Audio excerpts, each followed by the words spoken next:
नमस्कार, आदाब। Crime petrol dial 100 में आप सबका स्वागत है।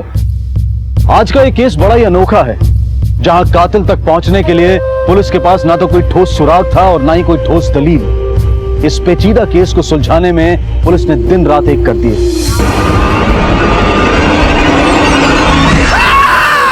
सांपों का जहर इस्तेमाल करके बहुत लोगों को मारा जाए।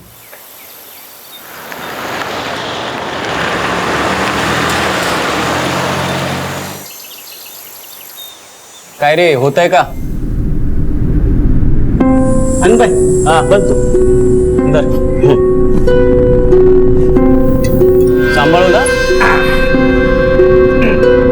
बटन चालू करा।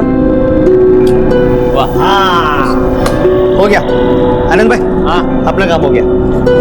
अंदर। अरे आनंद दादा, अरे आई बाबा की शादी की सालगिरह है, ऐसे काम के पैसे थोड़ी लूंगा। नहीं नहीं, ये दो।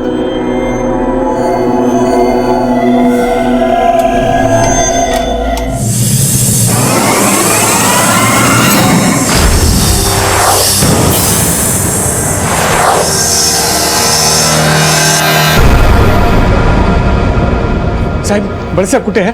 तिकडे साहेब, माझी कंप्लेंट लिहून घ्या। मेरे घर में चोरी हुई है। बसा। हाँ साफ साफ बोलो, क्या चोरी हुआ है?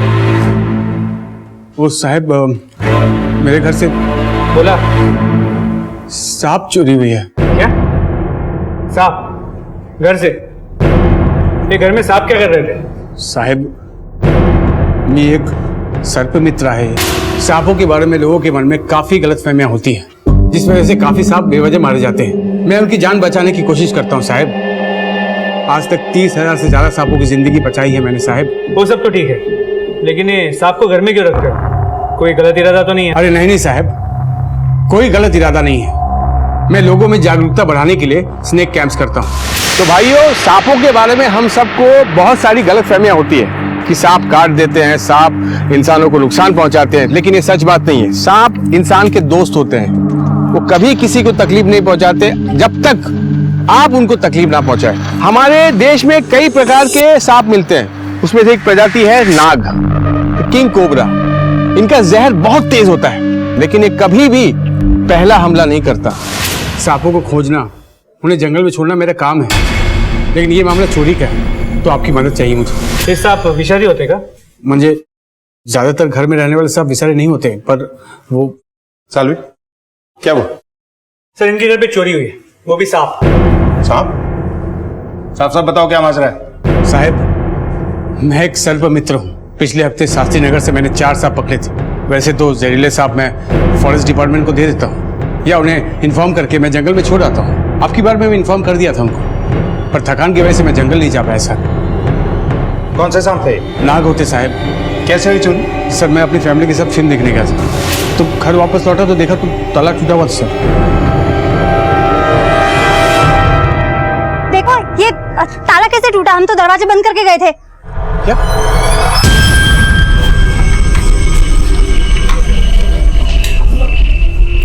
घर तो ठीक ठाक सा है। मेरे सांप,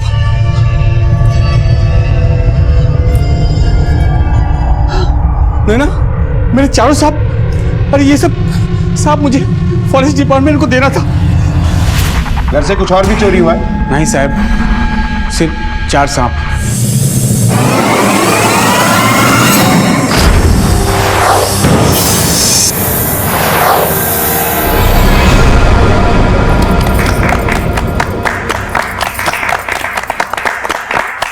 आई बाबा, आप दोनों की जोड़ी हमेशा सलामत रहे। खुश रहो। वाह वाह, नमस्कार पाटील साहब, अभिनंदन।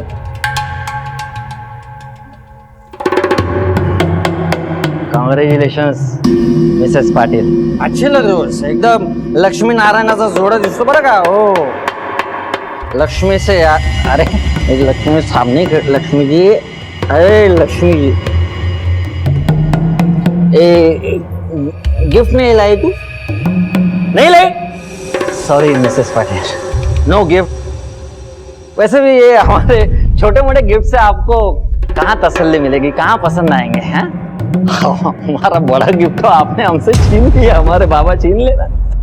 ये चोरी सच में हुई है या तुमने ही कुछ करवाया? काय बोलता तुम्ही? मैं अपने घर में चोरी कराऊंगा क्या? 4 जहरीले सांप पकड़ के तुम घर लाते हो, फिर लापरवाही में उन्हें घर छोड़कर पिक्चर देखने चले जाते हो और चोरी हो जाती है, सांप गायब। तुम्हारे अलावा कोई और भी जानता है इन सांपों के बारे में? सर मैं, मेरी बीवी नैना, मेरा बेटा राहुल, मेरा छोटा भाई प्रदीप घर पे रहते हैं। चारों को सांपों के बारे में पता है साहब। लोगों की जिंदगी का सवाल है साहब, प्लीज मेरी मदद कीजिए। चलो हो सर, लवकर है सब। सर आइए सर, ये देखिए, बड़ी सफाई से ताला तोड़ा गया, किसी शातिर अपराधी का काम लगता है।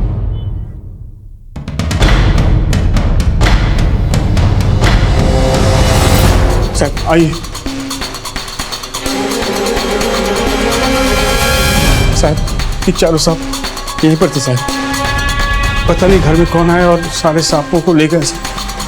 सालवी, पूरे घर की तलाशी लो। सर ये कौन? साहब मेरा छोटा भाई प्रदीप है। ये जानता था सांपों के बारे में? नहीं सर। तुम्हारा भाई कहाँ है? साहब वो एकदम बेकार आदमी है, भटक रहा होगा कहीं इधर उधर काम के बहाने। इसके पास घर की चाबी रहती है? नहीं साहब, हम नहीं देते उसे घर की चाबी। सर अंदर कुछ नहीं मिला। इस वक्त ये कहाँ है? साहब होगा पुराने खंडर में, यार दोस्तों के साथ जुआ खेल रहा होगा। सालवी, फोटो लो। सर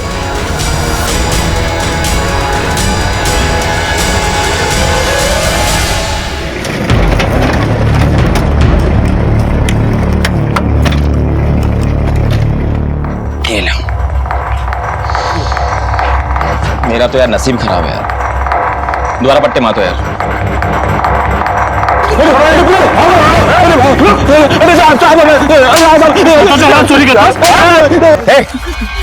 सांप बेच के आज जुए में पैसे उड़ा रहा है। सर कौन से सांप? साहब मुझे कुछ नहीं मिला साहब, सांप के बारे में। देख, तेरे भाई दिलीप ने रिपोर्ट लिखाई है, उसके घर से सांप चोरी हुए, वो भी 4-4। अच्छे दाम मिले होंगे ना सांपों के? किसको बेचे सांप? तस्करी करता है सांपों की।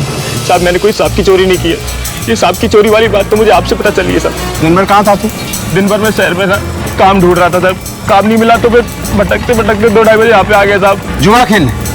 ये जो करते हुए तू पकड़ा गया ना, उसके लिए भी तुझे अंदर डाल सकता हूँ मैं? नको साहब, मैं आज के बाद कभी जुआ नहीं खेलूंगा साहब, सच कह रहा हूँ साहब, मुझे छोड़ दो साहब।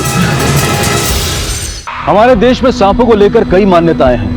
कहीं श्रद्धा से इन्हें पूजा जाता है तो कहीं अंधश्रद्धा के घेरे में जकड़ा जाता है। पर बावजूद इसके स्नेक बाइट से मरने वालों में लगभग 50% मौतें हमारे ही देश में होती हैं। शायद इसी वजह से रिहायशी इलाकों में सांपों को देखते ही लोग उन्हें मारने पर उतारू हो जाते हैं। लेकिन सभी सांप जहरीले नहीं होते हैं। हमारे देश में मिलने वाली सांपों की अनेक प्रजातियों में से सिर्फ 4 जहरीली हैं। लेकिन सांपों को मारना भी जुर्म है और इसके लिए सजा भी हो सकती है।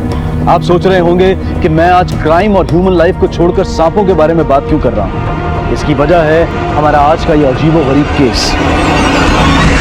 सांपों को हथियार बनाकर खेला गया कत्ल का एक केस आपको सोचने पर मजबूर कर देगा। सालवी, मुझे लगता है ये किसी एक आदमी का काम नहीं है। ताला किसी ने तोड़ा है और सांप किसी और ने उठाए हैं, क्योंकि 4-4 जहरीले सांप हैं। ये काम वही कर सकता है जो सांप पकड़ने में माहिर हो। चोरी दिन में हुई, किसी ने तो देखा होगा।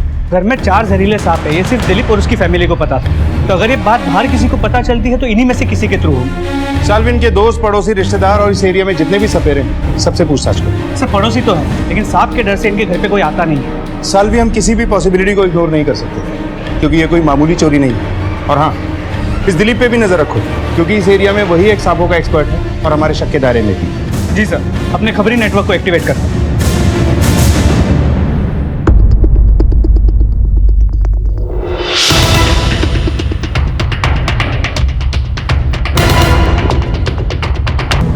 तुमचा अंदाजा बरोबर है, स्नेक बाइट। लगता है रात को ही मरा है। सर जिन सांपों की चोरी हुई थी, ये उनमें से किसी सांप का काम तो नहीं? हो सकता है। दिलीप का घर यहाँ से 2 किलोमीटर की दूरी पर है। कहीं ऐसा तो नहीं कि चोर से कोई सांप छूट गया हो। सालवी, फॉरेस्ट डिपार्टमेंट से संपर्क करो और उन्हें इस घटना की जानकारी दो। सर कोई जानता है ये यहाँ कब से था? हाँ साहब, ये यहाँ पर 6-7 महीने से यहीं पर रहता था और इसका रोज झगड़ा गैरेज वाले के साथ होता था।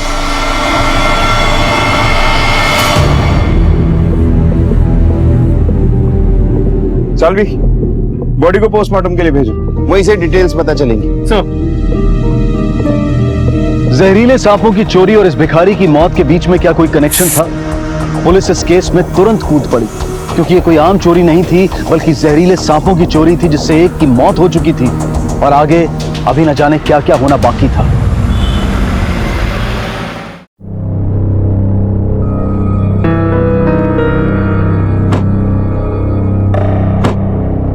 आई बाबा, यही वो जगह है। अब ये पूरा प्लॉट हमारा होने वाला है। आप लोग अंदर चलिए, मैं आता हूँ थोड़ी देर में। अरे तू चल ना आमच्या बरोबर, तू क्यों जा रहा है? आई, ये दत्ता का प्लॉट है, वो यहीं पर आने वाला था लेकिन कहीं दिख नहीं रहा।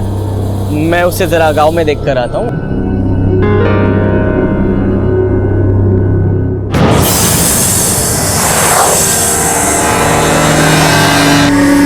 साल भी पहले सांपों की चोरी, फिर 24 घंटे में एक आदमी की मौत। ये महज एक इत्तेफाक नहीं हो सकता। खैर, इस मरने वाले भिखारी की कोई डिटेल्स मिली? नहीं सर, कोई आइडेंटिफिकेशन नहीं मिला। और फॉरेंसिक डॉक्टर से पता किया कि ये सांप कौन सी प्रजाति का है? सर बोल दिया है, शाम तक पता चल जाएगा। सालवी, जहरीले सांप खुले घूम रहे हैं, हम कोई रिस्क नहीं ले सकते। ये मौत एक इत्तेफाक भी हो सकती है, लेकिन मेरी गट फीलिंग ये कहती है कि ये तो सिर्फ एक ट्रेलर है, असल में खेल कोई और ही है। और हाँ, जिस दिन भिखारी की मौत हुई थी, दिलीप और प्रदीप की लोकेशंस का पता करो कि ये लोग कहाँ थे, और फॉरेस्ट डिपार्टमेंट को भी खबर कर दो। जहरीले सांप घूम रहे हैं, खतरा बढ़ सकता है। सर, रेनू, प्लॉट कैसा लगा? बहुत अच्छा है दीनू, और कितना बड़ा भी है। पर अब अगर कोई पर होगा तो तुम्हारे सपनों की उड़ान भरने के लिए, बाकी कोई पर नहीं।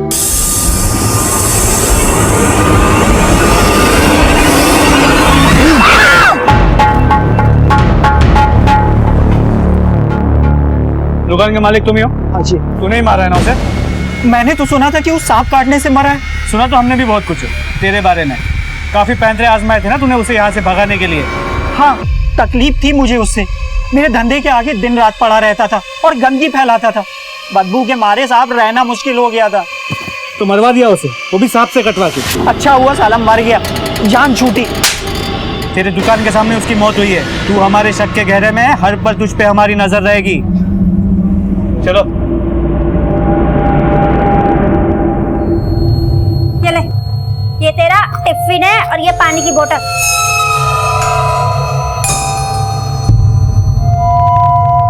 अरे, सांप के काटने से भिखारी की मृत्यु? हाँ, ये देख, तेरे बाबा का नाम।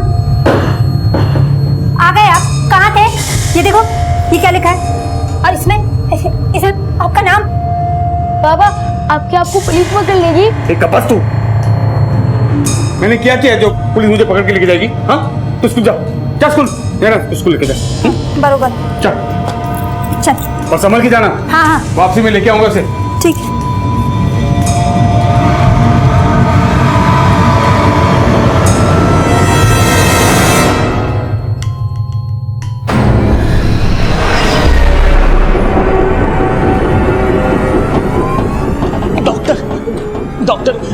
नर्स, नर्स प्लीज जल्दी डॉक्टर को बुला दीजिए। मेरे आई बाबा वहाँ पे इमरजेंसी है, प्लीज।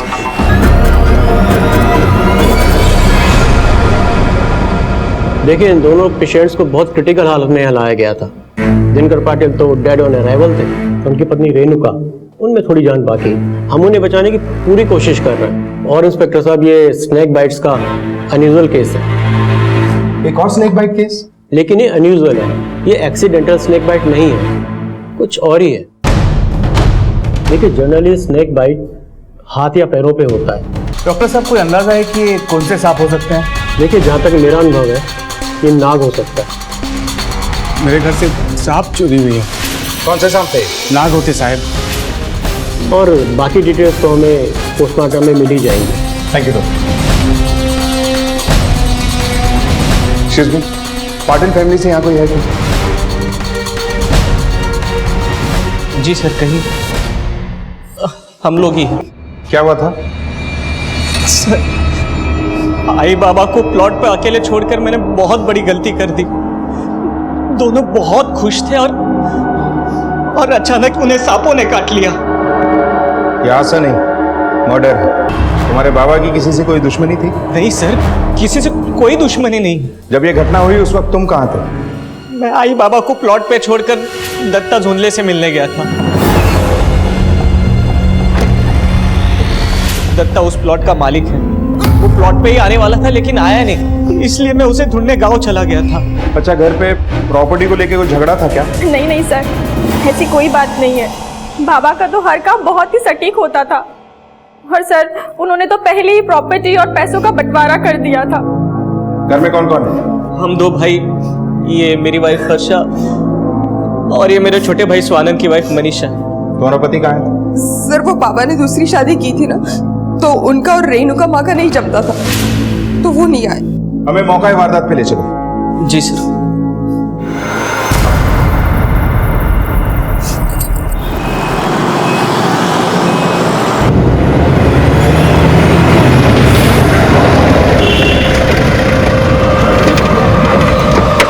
वो वहां पर मैं जब आया तब आई बाबा यहीं पर मिले सर। वाकई दत्ता को ढूंढने गए थे या? सर, हम लोग सच्ची में दत्ता को ही ढूंढने गए थे। सालवी,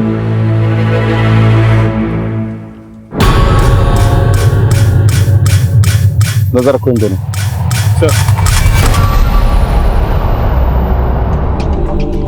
रेणुका जी के होश में आने के बाद काफी कुछ क्लियर हो जाएगा।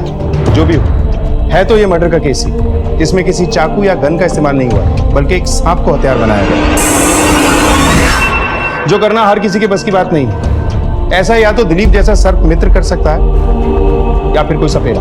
लेकिन सर, एक सर्प मित्र ऐसा क्यों करेगा? पैसे के लिए कोई कुछ भी कर सकता है सालवी। दिलीप और उसके परिवार के लोकेशन डिटेल्स आए क्या? सर मंगवाए, शाम तक आ जाएंगे।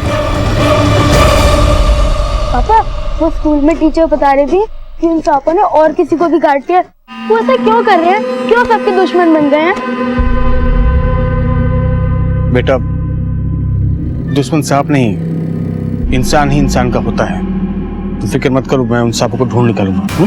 पर पापा, ऐसे सांपों को आप घर में ही क्यों लाए? सर, जमीन का मालिक दत्ता 2 दिन से लापता है और ये भी पता चला है कि गांव का एक बिल्डर भरत देशमा ने भी जमीन को खरीदना चाहता था। इसीलिए उसने दत्ता को धमकी भी दी थी कि जमीन किसी बाहर वाले को ना बेचे। सालवी, इस भरत देशमाने को थाने बुलाओ।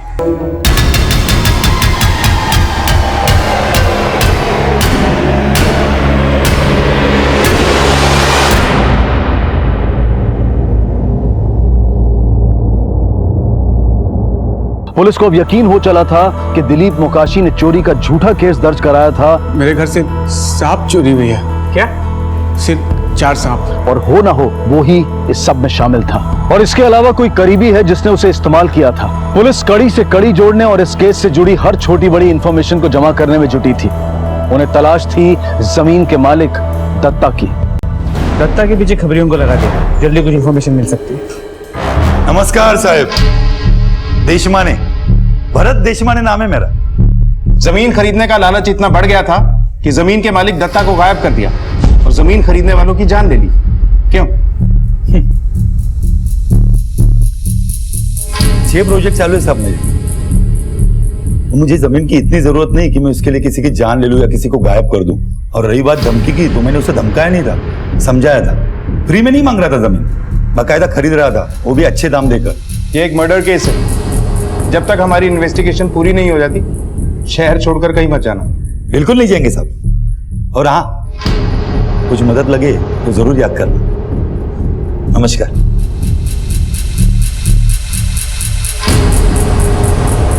कॉल रिकॉर्ड क्लीन होने का मतलब ये नहीं कि आदमी क्लीन है।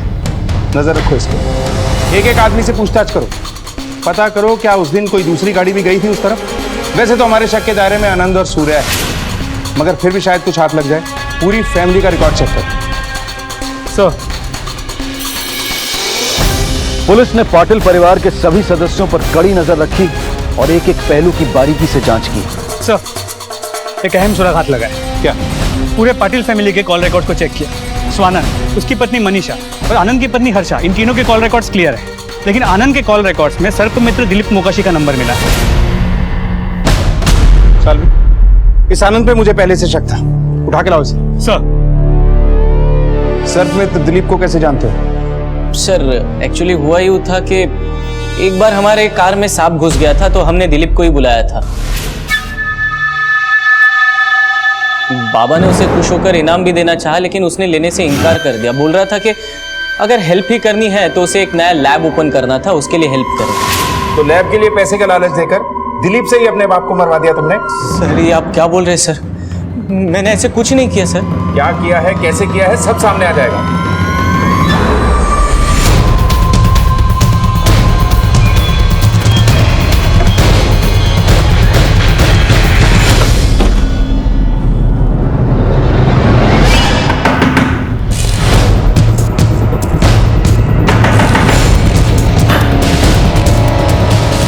दिलीप ला बोलवा। साहब वो तो 2 दिन से घर नहीं लौटे। तुम्हें पता नहीं क्यों का? साहब गए होंगे हमेशा की तरह इधर उधर कहीं साहब को ढूंढते हुए। अगर वो घर लौटे या तुम्हें कांटेक्ट करे, फौरन थाने आके हमसे मिलने को बोलो। चलो। जी सर, हम अपनी तरफ से पूरी कोशिश कर रहे हैं। बहुत जल्द आपके सामने रिजल्ट होंगे सर। ठीक, जय हिंद सर। सर दिलीप 2 दिन से घर नहीं आया। चल, मुझे लगता है ये कांड दिलीप और आनंद का ही किया हुआ है।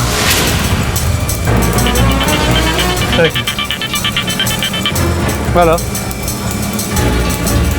ठीक है सर, दत्ता का पता चल गया।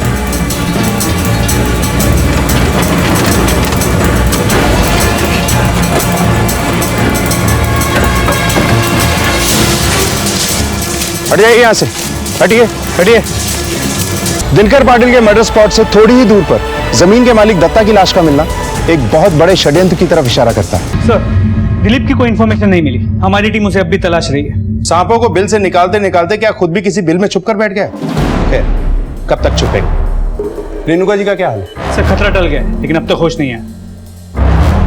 और भारत देशमान, उसकी कोई खबर? सर उसके घर और ऑफिस में पूछताछ की, पता चला वो दिल्ली गया हुआ है। जैसे ही आता है उठाकर उसको लेकर आओ। ये प्रॉपर्टी का मामला है, हम इस पॉसिबिलिटी को भी रूल आउट नहीं कर सकते कि इसमें किसी परिवार वाले का ही हाथ हो। पाटिल परिवार के हर मेंबर से अलग अलग पूछताछ करो, हर पहलू की जांच करो। सर एक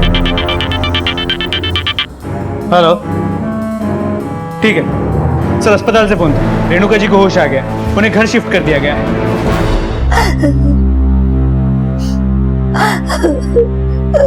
भाई संभालिए अपने आप को। रेणुका जी, हमें अफसोस है कि आपके साथ इतना बड़ा हादसा हुआ। अब प्लीज हमें बताइए कि कैसे हुआ ये सब, कौन लोग थे वो, क्या आप उन्हें जानती हैं? क्या आपने कोई ऐसी बात महसूस की जो हमें उन तक पहुंचने में हमारी मदद करे? सब कुछ इतने जल्दी और अचानक हो गया कि संभलने का मौका ही नहीं मिला। हमें ढूंढना है कि वो दोनों कौन थे। आपको किसी पे कोई शक है? नहीं।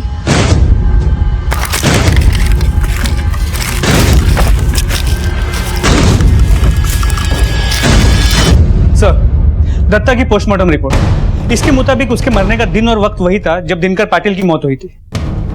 यही उम्मीद थी, वही सांप वही टाइमिंग। सर पूरे पाटिल फैमिली की इंक्वायरी की है। ऊपर से तो सब कुछ ठीक है, लेकिन कुछ अंदरूनी बातें सामने आई। जैसे उस प्लॉट पे रेणुका जी का सपना था कि एक बड़ा सा इंटरनेशनल स्कूल बने, और वो सपना पूरा करने के लिए दिनकर जी अपनी पूरी पूंजी लगाने की सोच रहे थे। 2 बेटे हैं, दौलत हाथ से न निकल जाए इसलिए बाप को मरवा दिया। इन दोनों भाइयों के बारे में क्या पता चला?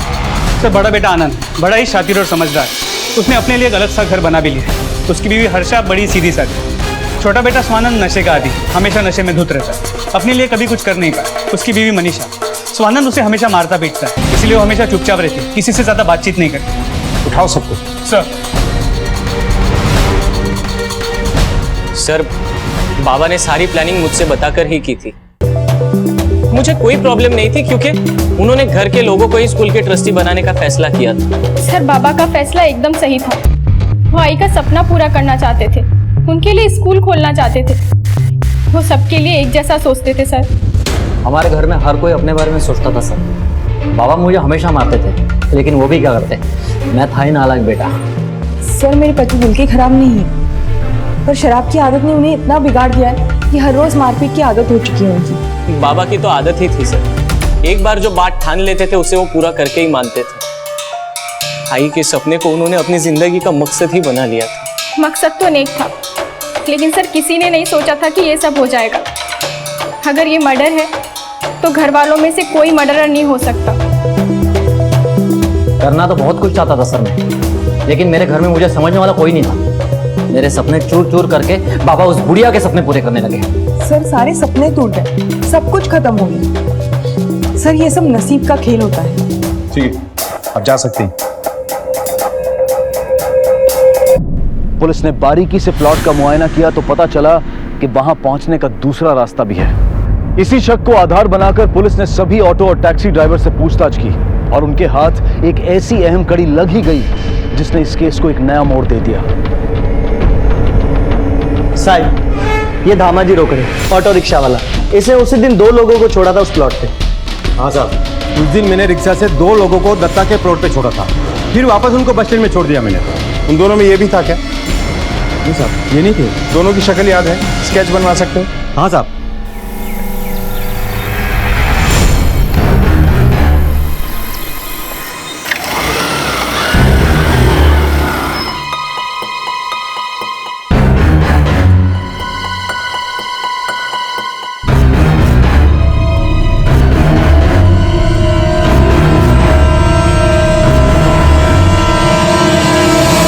तो जिस तरह बाइक को पीछे से टक्कर मारी गई है, लगता नहीं कि एक्सीडेंट का केस होना हो, ये मर्डर। सर, इसे किसी बड़ी गाड़ी ने पीछे से उड़ाया है। आसपास के लोगों से पूछताछ करो, शायद किसी ने कुछ देखा हो, कोई गाड़ी वाड़ी। एक ही परिवार के लोगों का बारी बारी से मारा जाना तो कोई इत्तेफाक नहीं हो सकता। लेकिन समझ में नहीं आता स्वानंद को कोई क्यों मारे। उसका होना ना होना किसी को कोई फर्क तो नहीं पड़ता। जिस तरह से ये मर्डर्स प्लान किए गए, लगता है बहुत ही शातिर खिलाड़ी का काम है। पता करो कि घर वाला कोई किसी सुपारी किलर के कांटेक्ट में तो नहीं। और हाँ, बॉडी को पोस्टमार्टम के लिए भेजो। सर,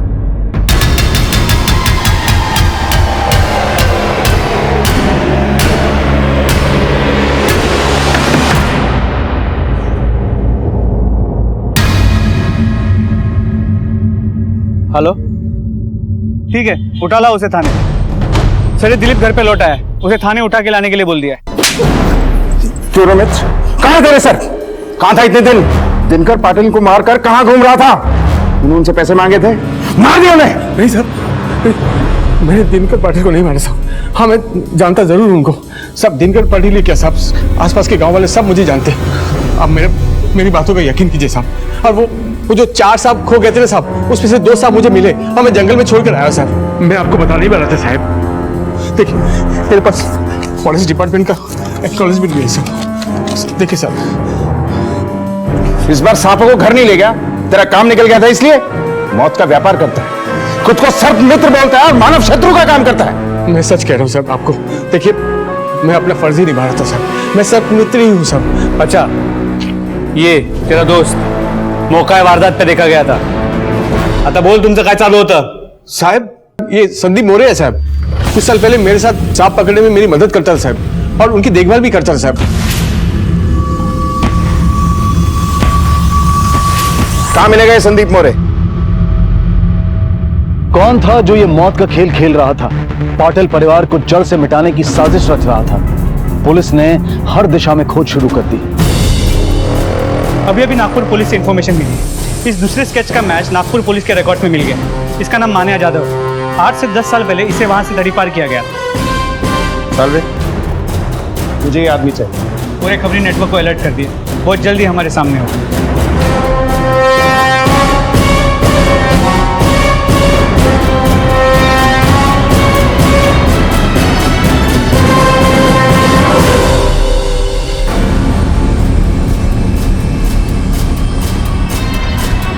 साहब, आपने जिसका स्केच दिया था वो बस्ती में आ गया है।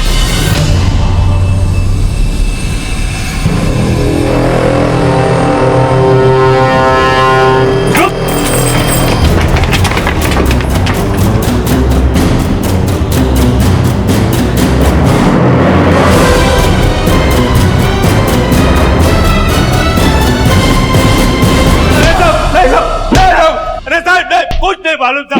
सालवी, खड़ा हट। बोल बोल। काय साहब, बस का क्या किया मैंने साहब? कुछ नहीं किया तो भाग क्यों रहा था? इधर को भागा साहब मैं, वो तो बस राउंड अप भी निकला था साहब। देख मन्या, तेरे बचने का कोई रास्ता नहीं है। बेहतर होगा कि चुपचाप बता दे कि दिनकर राव पाटिल और स्वानंद पाटिल को क्यों मारा। किसका नाम गिना रहे हो साहब? मैं नहीं जानता इनको, आई शपथ मैं इनको नहीं मालूम साहब। मी ज्याला ओळखत नाही, मी त्याला कशाला मारणार साहेब?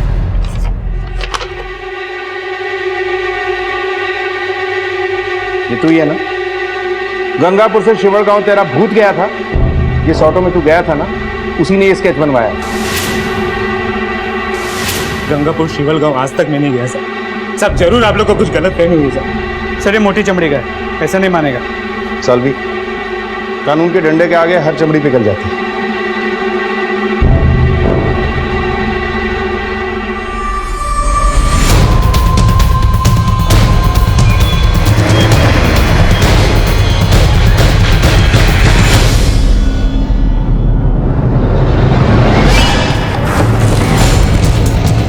छोड़ दो।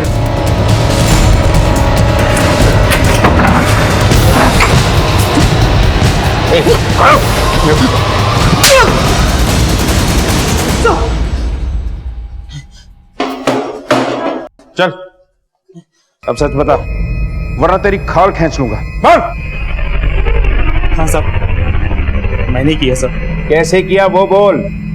ये संदीप मोरे सर्पमित्र दिलीप के पास काम करता था साहब। इसे सांपों के बारे में थोड़ा कुछ पता था, तो मैंने ये सोचा कि वो लोगों को मैं सांप से ढसवा के मारूंगा तो पुलिस को मुझ पर कभी शक नहीं होगा।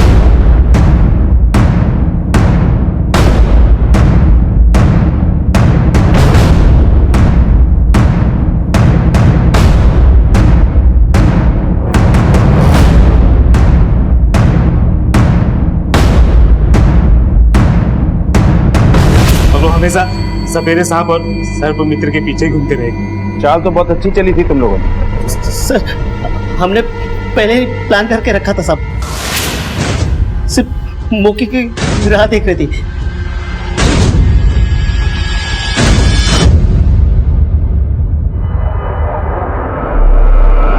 उस रास्ते के भिखारी से क्या दुश्मनी थी? उसे क्यों मारा? जिस वक्त हमने सांप छू रहा था तब एक सांप छूट गया, शायद उसी ने उसको काटा होगा।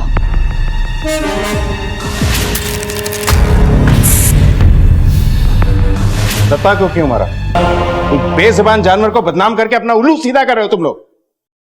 किसके कहने पे किया ये सब? किसके कहने पे किया ये सब? क्यों किया ये सब? मेरा पति औरतों को पैर की जूती समझता था सर। लोगों को बाहर से ये घर स्वर्ग जैसा लगता था, लेकिन मेरे लिए नर्क से बदतर था। शिकायत तुम्हें अपने पति से थी, फिर दिनकर पाटिल और रेणुका पाटिल पर हमला क्यों करवाया? सर, मेरे सास ससुर कभी मेरा साथ नहीं दिया, हमेशा अपने उस शराबी बेटे का साथ दिया। बाबा, इन रोज रोज की किटकिट और मारपीट से मैं परेशान हो गई हूँ, और कितने दिन से हूँ मैं ये सब। एक पत्नी होने का हक कभी नहीं दिया उन्होंने मुझे। आई बाबा, आप ही उन्हें क्यों नहीं समझाते कुछ? मैं हार गई उनसे। अब हार तो हम गए सुन भाई, और इसमें भी सिर्फ तुम्हारा दोष है। मर्द के पांव उस वक्त डगमगाते हैं जब औरत में काबिलियत नहीं होती उसे बांध के रखने की। तुमसे ज्यादा उसे शराब में सुख मिलता है, इसलिए तुमसे दूर रहता है। मनीषा, पति को बांधना औरत का काम होता है और तुम उसमें फेल होती जा रही हो। स्वानंद को क्यों मरवाया? सर, उसे नहीं मारती ना तो वो एक दिन मुझे मार देता था। बाबा के मरने के बाद स्वाहिन मुझे और भी परेशान करने लगा था। माना कि तुमने बहुत कुछ सहा है, झेला है, लेकिन इसका यह हल हरगिज नहीं था जो तुमने किया। जो जहर तुमने दूसरों की जिंदगी में घोला है ना, अब अपराध का वही जहर तुम्हारी बाकी की जिंदगी में घुल गया।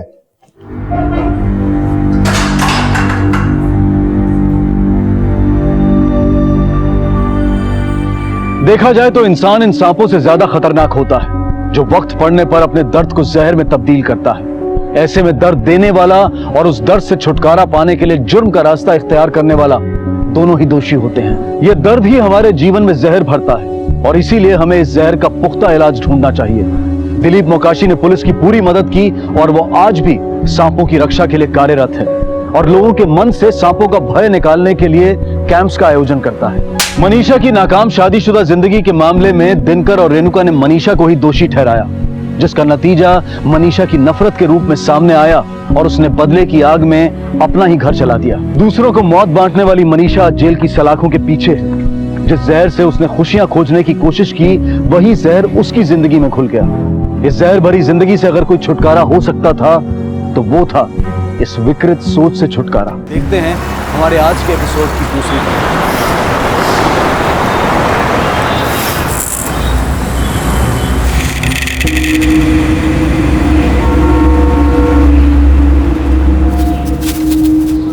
मालूम है ना, मैं तीखा खाती हूँ, मीठा नहीं।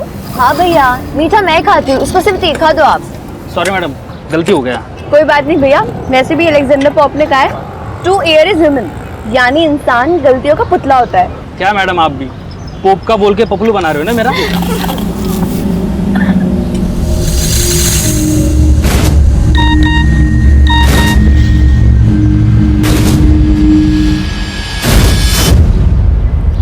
ये देख,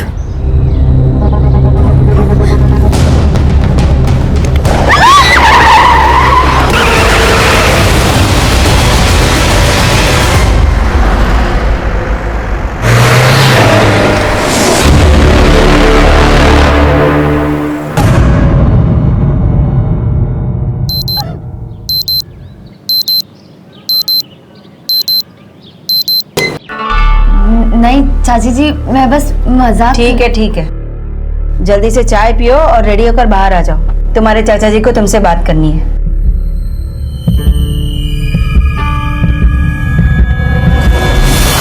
तुम दोनों सगी बहनें नहीं हो, लेकिन तुम्हें देखकर कोई नहीं कह सकता कि तुम सगी नहीं हो। पापा, रिश्ता कोई भी हो, बट रिश्ता विदाउट दोस्ती इज नथिंग। अब जैसे मेरे लिए आप पापा ही नहीं दोस्त भी हो, वैसे मेरे लिए बनना भी है। वंदना, कल तुम्हारी अपनी मम्मी और मामा से बात हुई थी ना? हाँ चाची जी, मम्मी से बात हुई थी। क्या कहा उन्होंने? ऐसे नॉर्मल बात हुई। अब मम्मी, वरना यही रहेगी, वो बीटे के बाद हम एमटेक भी साथ नहीं करेंगे। तुम चुप रहोगी? मानती अभी फिलहाल तुम लोग कॉलेज जाओ, हम शाम को बात करेंगे ना, शाम को बात करेंगे। जाओ। वरना सच सच बता, कल ताई जी से तेरी क्या बात हुई थी? अदिति मुझे आज ही घर बुला रही है। मैंने कहा कि आज कॉलेज में प्रोजेक्ट सबमिशन है, इसलिए मैं कॉलेज ड्रॉप नहीं कर सकती। अदिति वो चाहती है मैं शिफ्ट हो जाऊँ और उनकी और मामा जी के साथ रहो। नो वेज, तू यही रही। अगर ताई जी का तेरे बिना मन नहीं लगता ना, तो उनको भी यहाँ बुला ले।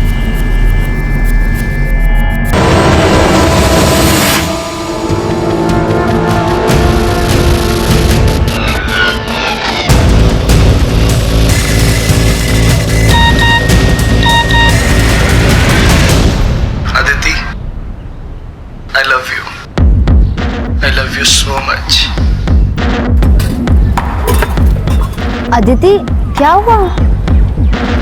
ये देख,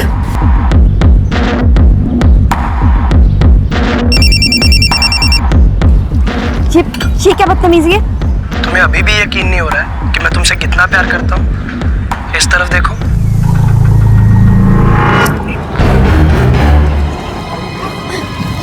अदिति नहीं, इसके मुंह लग के कोई फायदा नहीं है। हम ना घर जाते हैं और चाचा जी को सब कुछ बताते हैं।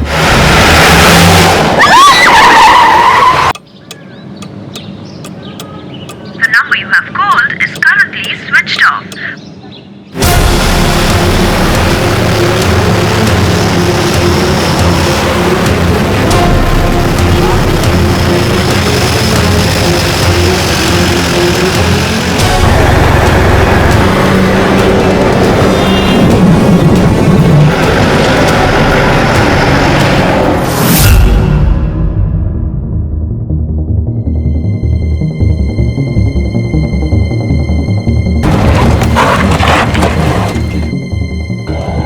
सर, मैंने ही फोन किया था आपको, यहीं किडनैपिंग हुई है।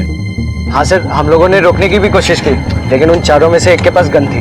ये देखिए सर वीडियो।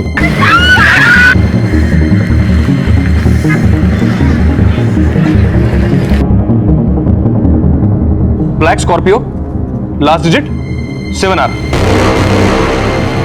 सेक्टर 22 से 143 पे किडनैपिंग हुई है। ग्रेटर नोएडा की तरफ निकले हैं, ज्यादा दूर नहीं पहुंचे होंगे। ग्रेटर नोएडा और दादरी की पेट्रोलिंग टीम को अलर्ट करो। Right sir.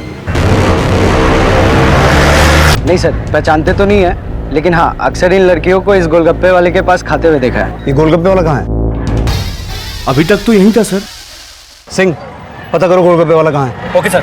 2 लड़कियों को ब्लैक स्कॉर्पियो में किडनैप किया गया। ग्रेटर नोएडा और दादरी की पेट्रोलिंग टीम अलर्ट रहे। Hello, I repeat, last digit 7R black Scorpio. आगे से टर्न लो, फास्ट।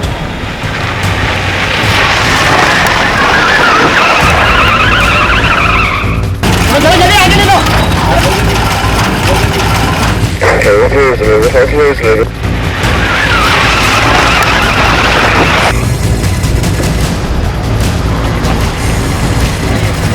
किसी भी पल वो बलात्कार का, हत्या का शिकार हो सकती थी।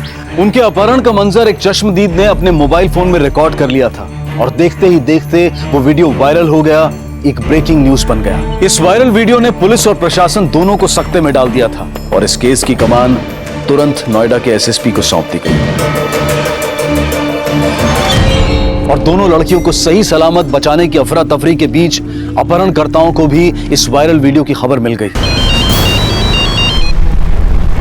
जैन सर, सेक्टर 22 के किडनैपिंग केस का क्या स्टेटस है? सर, ग्रेटर नोएडा और दादरी की सभी पेट्रोलिंग टीम्स अलर्ट पे हैं, लेकिन अभी तक कोई अपडेट नहीं आया। वीडियो वायरल हो चुका है।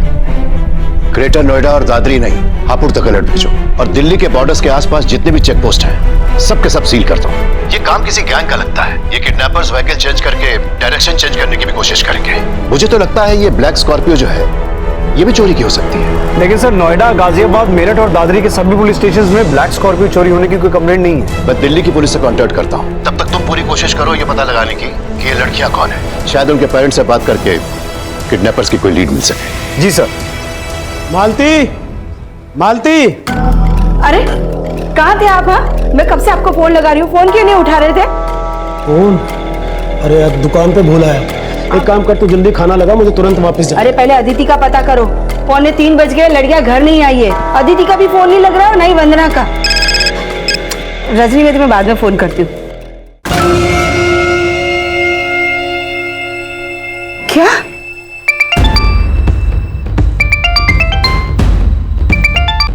हेलो, गाड़ी का लास्ट नंबर 7 आ रहा है। दिल्ली के किसी भी थाने में ब्लैक स्कॉर्पियो की चोरी होने की कंप्लेंट दर्ज हो तो आप डायरेक्टली मुझसे कांटेक्ट करिएगा। श्योर।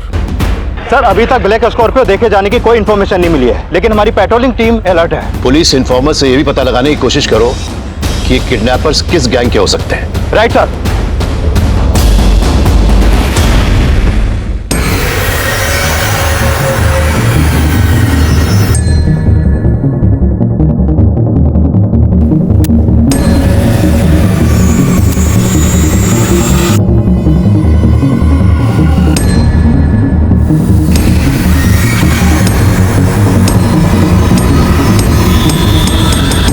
बाइक का नंबर नोट करना, UP-XX-102P। मुझे लगता है कि वीडियो में जो लड़का उस स्कॉर्पियो के पीछे गया, वो जरूर उन किडनैपर के गैंग से ताल्लुक रखता है।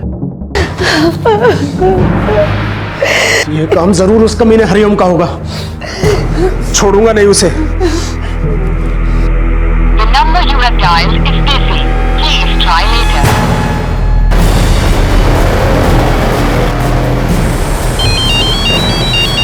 हाँ बोलो सिंह। सर, वो गोलगप्पे वाला मिल गया है। सर, अभी तक किसी भी सिग्नल पे न कोई स्कॉर्पियो कैप्चर हुई है, न कोई बाइक।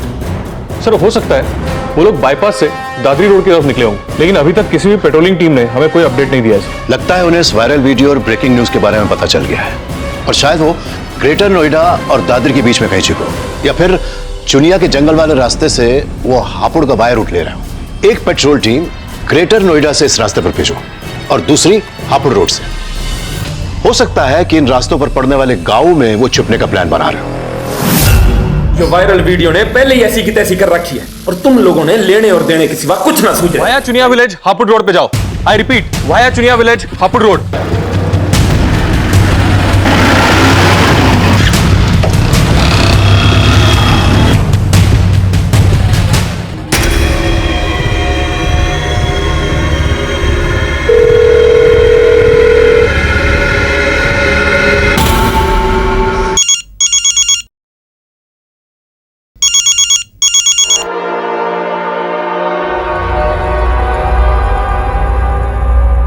राम राम सुबोध जी। अरे भाई, इस गिरे हुए को कैसे याद कर लिया आज? ये तूने अच्छा नहीं किया हरिओम। अरे बुरा तो आप चाहते हो हमारा और उल्टा हमें कोस रहे हो। अब कोसूंगा नहीं, थाने जाऊंगा और तेरी सारी नेतागिरी नहीं निकाली ना तो मेरा नाम भी सुबोध नहीं। सब माना कि वो दोनों लड़कियां अक्सर मेरे यहाँ गोलगप्पे खाने आती है, लेकिन हम ना उनका नाम जानते हैं नहीं पता। ये जो लड़का है, इसे पहचानते हो? हाँ साहब, उन लड़कियों के साथ 1-2 बार देखा है मैंने इसे।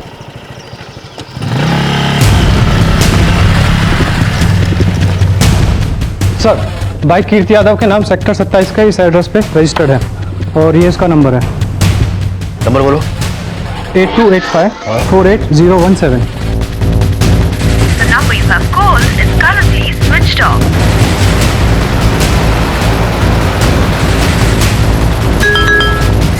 कीर्ति Yadav, flat number 16, sector 27, Noida.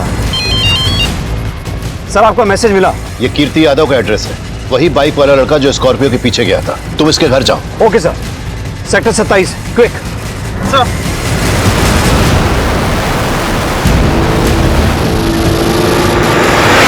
Sir, जिन लड़कियों का किडनैप हुआ उनमें से एक के फादर ने पुलिस स्टेशन में कांटेक्ट किया था। दूसरी लड़की भी उन्हीं के साथ रहती है। जैन सर, लड़कियों की पहचान हो गई है। सेक्टर 22 में जाओ और उनके परिवार वालों से मिलो। एड्रेस मैसेज कर दिया मैंने तुम्हें। Okay sir.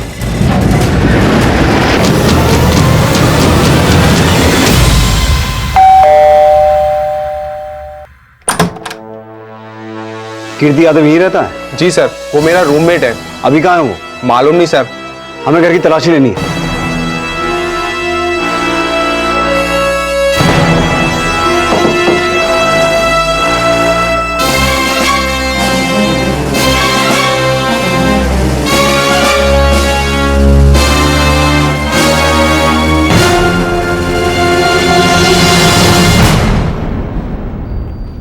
सर वो इस लड़की के लिए पागल था, प्यार करता है इससे, लेकिन ये लड़की उसे पसंद नहीं करती। फिर भी कीर्ति उसके पीछे ही पड़ा रहता है।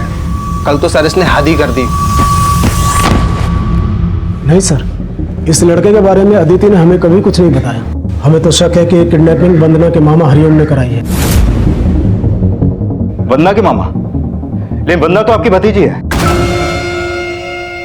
तो फिर उसके मामा वंदना और आपकी बेटी अदिति को क्यों किडनैप करवाएंगे?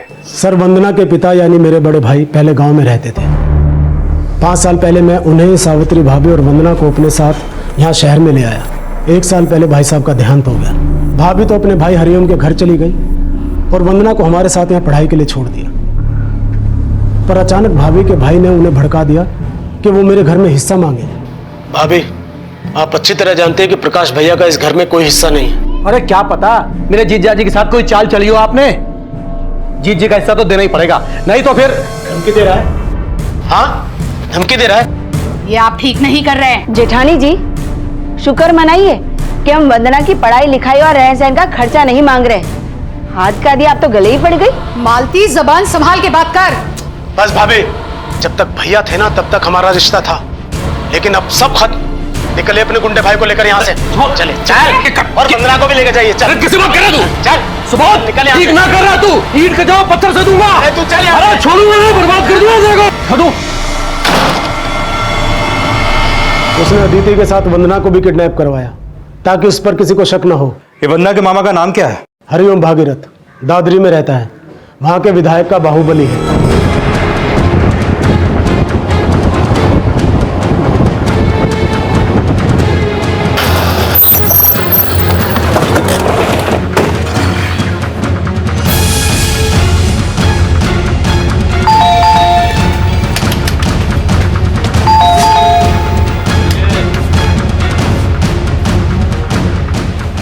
दरोगा जी, उस सुबोध का तो दिमाग खराब हो गया है। अब आप ही सोचिए, उसकी बेटी के साथ भला मैं अपनी भांजी को क्यों किडनैप करवाऊंगा? हो सकता है इसमें भी कोई चाल हो आपकी। कोई चाल ना है दरोगा जी। देखिए, मैं तो खुद नेताजी को बोलकर डीआईजी साहब को फोन करवा रहा था ताकि मेरी भांजी सही सलामत मिल जाए। डीआईजी साहब का तो पता नहीं, लेकिन मौका लगा तो बहुत जल्द एसएसपी साहब से मुलाकात हो सकती है आपकी। अदिति के फादर को वंदना के मामा पर शक था, लेकिन सर्कमस्टेंसेस इस किडनैपिंग में कीर्ति की भागीदारी की तरफ इशारा कर रहे थे। लेकिन पुलिस अपहरणकर्ताओं तक पहुंचने के लिए हर शक और संकेत को 2 और 2 4 करके जोड़ रही थी। भले ही हरिओम भागीरथ मना करे, लेकिन अदिति के पेरेंट्स के शक को नजरअंदाज नहीं किया जा सकता। तुम उस पर नजर रखो। मैंने उसका फोन सर्विलेंस में डाल दिया है। जैसे उसके कॉल रिकॉर्ड्स आएंगे, वी विल फिगर आउट कि उसके किडनैपर से क्या लिंक है। जी मल्होत्रा जी। सहाय, तुम जिस ब्लैक स्कॉर्पियो के बारे में पूछ रहे थे, उसकी एक इंफॉर्मेशन मिली है। सांगवान ये उन 4 किडनैपर्स में से हो सकता है। सभी पेट्रोलिंग टीम को भेजो और पता लगाओ कि क्या उसका कोई क्रिमिनल रिकॉर्ड है क्या। Right sir. सर, कीर्ति यादव का फोन आधे घंटे पहले दादरी के बिस्ला गांव में बंद हुआ था। पुलिस कीर्ति की फोन लोकेशन के जरिए किडनैपर्स तक पहुंचने का प्रयास कर रही थी, लेकिन तभी कुछ ऐसे सुराग सामने आए जिन्होंने पुलिस को दिशा तो दी, लेकिन अपराध की फेहरिस्त बढ़ गई। रुक रुक रुक, क्या हुआ?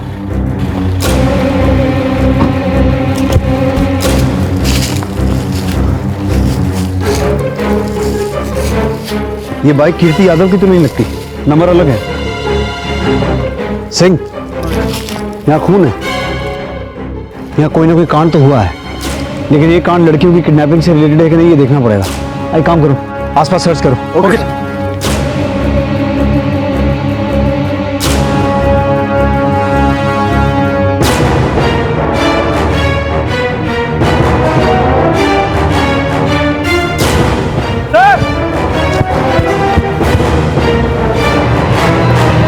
पुलिस से कंप्लेन करके तूने अच्छा नहीं किया सुबोध। क्यों? डर लग रहा है? तू समझ नहीं रहा है? अरे अदिति के साथ हमारी वंदना भी किडनैप हुई है। तू मुझे बेवकूफ समझता है क्या? अरे थू है तेरे जैसे आदमी पर। मुझसे बदला लेने के लिए अपनी भांजी को उठवा लिया। अगर मेरी अदिति को कुछ हुआ ना तो तू और तेरी बहन जिंदगी भर जेल में सड़ोगे, समझ ले। तू मुझे पपलू समझता है? पपलू समझता है मुझे? तेरी धमकी और डरने वाला नहीं हूं मैं। जो करना है कर ले जो करना है।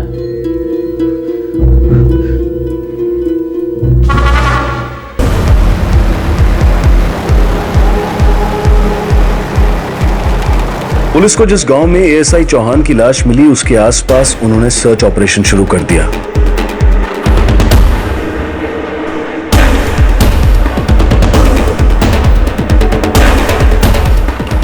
और जल्द ही उन्हें एक महत्वपूर्ण लीड मिली।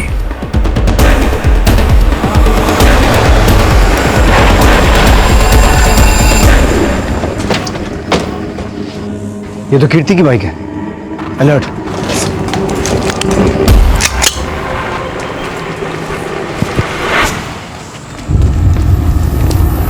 संभल के, उनके पास भी गन्स है।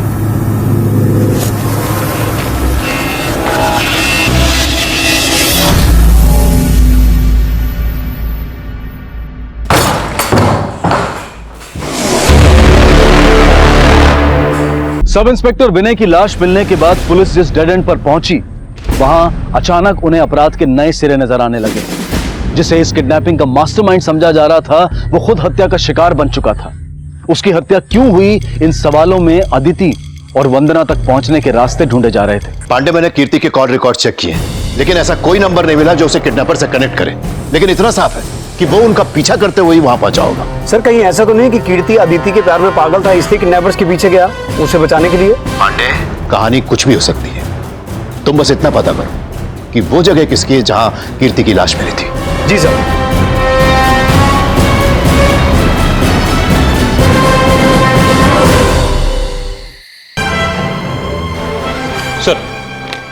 सर, ब्लैक स्कॉर्पियो चोरी करने वाले का है जो स्केच सामने आया है, इसका नाम वीरेंद्र खत्री। ये वीरेंद्र खत्री एक लूट केस में जेल भी जा चुका है। करिया गांव का रहने वाला है। मैंने इंस्पेक्टर बिष्ट को इसके गांव का पता एसएमएस कर दिया सर।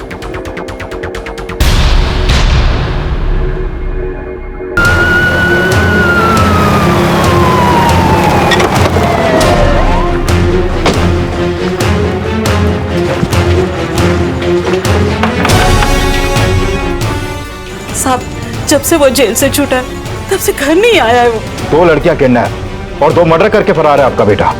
अगर झूठ बोला तो आपको भी क्रिमिनल की इंफॉर्मेशन छुपाने के जुर्म में जेल हो सकती है। साहब, हम सच कह रहे हैं, हमें पता नहीं वो कहाँ है। हम तो खुद परेशान है उसकी इन हरकतों से। जब से उस हितेश बलियान से दोस्ती हुई है तब से हमारे हाथों से हमारा लड़का निकल गया। हितेश बलियान? हितेश बलियान? ये किडनैपिंग हितेश बलियान गैंग ने की? सर, 6 महीने से अंडरग्राउंड है वो। मैंने अपने सारे खबरियों को अलर्ट कर दिया। जैसे कोई इंफॉर्मेशन मिलती है अपडेट करता हूँ आपको। हाँ पांडे, बोलो। सर, बिस्ला गांव में जिस जगह कीर्ति यादव की लाश मिली थी वो हरिओम भागीरथ के नाम पर रजिस्टर्ड है। अरे आखिर बात क्या? 1 मिनट, तूने बताई सर। अरे साहब सुनिए, साहब एक फोन तो करने दीजिए। ठीक है, निकल के बात करेंगे, थाने में करेंगे। अरे साहब सुनिए, मेरी बात क्या? अरे साहब साहब, जब से हितेश बलियान ब्लैकलिस्टेड हुआ तभी से मैंने उसे बायकॉट कर दिया है और सब मुझे फंसाया जा रहा है। इसमें हितेश बलियान के साथ साथ उस सुबोध का भी हाथ है। खुद को बचाने के लिए कुछ भी बके जा रहे हो? साहब, ये सुबोध बड़ा घुमना आदमी है। मेरी बहन को जायदाद में हिस्सा नहीं देना पड़े इसलिए मुझे फंसा रहा है। जरूर सुबोध के बेटे ने उस हितेश बलियान को हायर किया होगा। और साहब, अदिति को इसलिए उठवाया ताकि वो लोग ना फंसे। सुबोध का बेटा? हाँ साहब, केशव नाम है उसका। हफ्ते भर पहले उसने मुझे धमकी भी दी थी फोन पे। ज्यादा हिस्सा करके मेरे पापा को परेशान मत कर।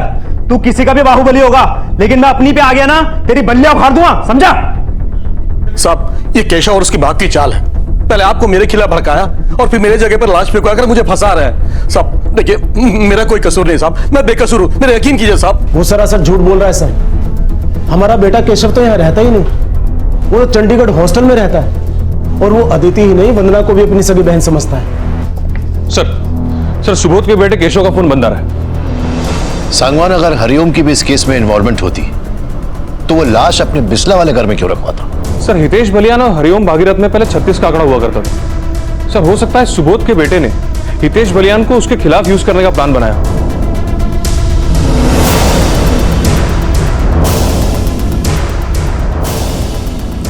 एक नंबर नोट करो, 9576456693। यह नंबर केशव शर्मा के नाम पर रजिस्टर्ड है। अगले 15 मिनट में मुझे इस नंबर के कॉल रिकॉर्ड्स चाहिए। सर, ये लोग पहले हितेश बलियान गैंग से जुड़े थे। सर, ये 1, 2 और 3 ये लोग तो अंदर है, बाकी बचे 2। इनमें से ये विनय है सर। इसका गांव परसोनी में पड़ता है, जो बिस्ला से ज्यादा दूर नहीं है। सर, हो सकता है हितेश बलियान गैंग अदिति और वंदना को परसोनी गांव ले गए हो।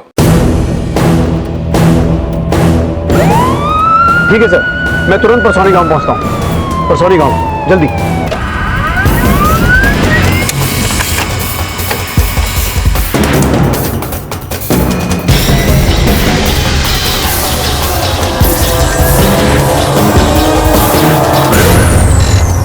सर, केशव के फोन से इस नंबर पर पिछले कुछ दिनों से लगातार बात हो रही थी।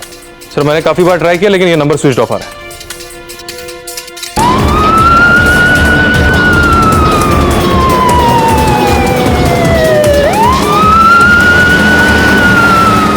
सर, ये नंबर सोनम गुप्ता के नाम पर रजिस्टर्ड है। नोएडा सेक्टर 7 का एड्रेस दिया है।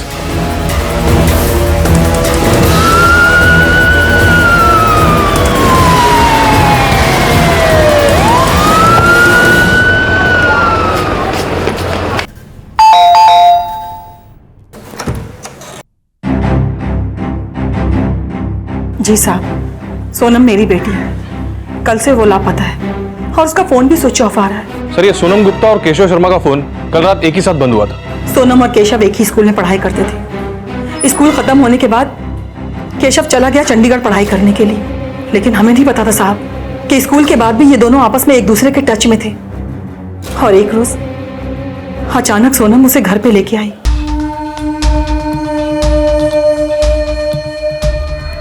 मम्मी,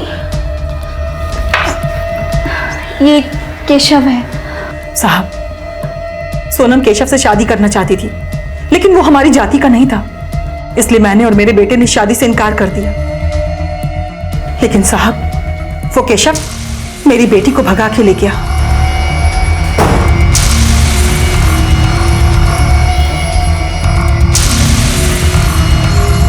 अभी कहाँ है आपका बेटा? साहब, मेरा बेटा तो कल से अपनी बहन को ढूंढने गया है। उसका मोबाइल नंबर? जी साहब।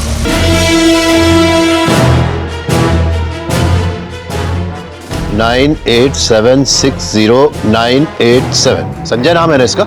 हाँ सर, इसकी माँ बोल रही है कि कल रात से अपनी बहन को ढूंढने के लिए निकला है और अभी मैं उसको कॉल कर रहा हूँ तो वो उठा नहीं रहा है। सर, संजय गुप्ता का फोन भी परसोनी में एक्टिव है।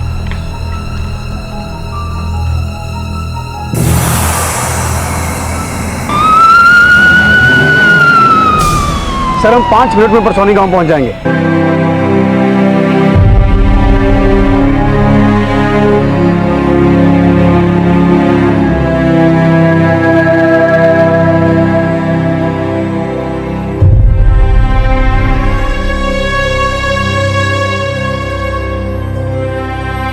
वंदना और अदिति के अपहरण के ठीक 7 घंटे बाद ही उन्हें सही सलामत बचा लिया गया।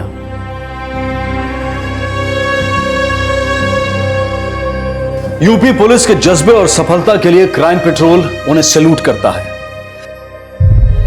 लेकिन अपराध की यह घटना कहीं ना कहीं हमें यह सोचने पर मजबूर करती है कि जैसे को तैसा सिखाने की मानसिकता सिर्फ और सिर्फ अपराध को ही जन्म देती है। भले के साथ हमेशा भला हो ये जरूरी नहीं है, लेकिन जो बुरे होते हैं उनके साथ हमेशा बुरा ही होता है। इसी विचार के साथ अब मैं अनूप सोनी आपसे विदा लेता हूं। फिर मुलाकात होगी अगले एपिसोड में एक और चौंका देने वाले केस के साथ। तब तक अपना और अपने परिवार का ख्याल रखें और देखते रहें क्राइम पेट्रोल डायल 100। सबक एक को सीख हम सबको। जय। इस तरह के और भी एपिसोड देखने के लिए हमारे चैनल को सब्सक्राइब करें और बेल आइकन दबाना ना भूलें।